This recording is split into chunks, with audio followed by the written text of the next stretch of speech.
Aujourd'hui, un podcast qui parle de langue française sur un format court, voire très court, puisque chaque épisode dure plus ou moins 3 minutes.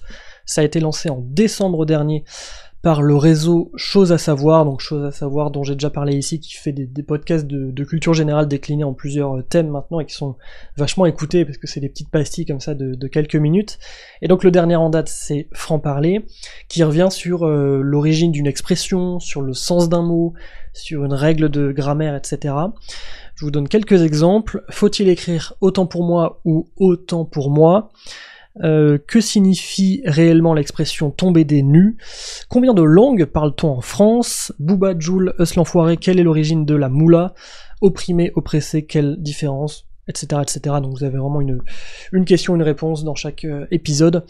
Et c'est vachement bien fait, c'est vite écouté, on en apprend plus, et quand on aime les langues ou la langue, bah ça fait plaisir aussi d'avoir des formats courts comme ça, donc allez-y, écoutez Franc-Parler. Prochain podcast, demain. Coltard, ça s'écrit C-O-A-L-T-A-R. Alors c'est vrai que ça fait bizarre et pas très français, mais justement c'est parce que ce mot ne vient pas de chez nous, mais d'Angleterre. Si on le décortique, d'un côté on a coal qui veut dire charbon dans la langue de Shakespeare, et de l'autre nous avons tar qui signifie goudron. C'est pour ça que les pistes des aéroports sont appelées des tarmacs, la combinaison de tar et de macadam.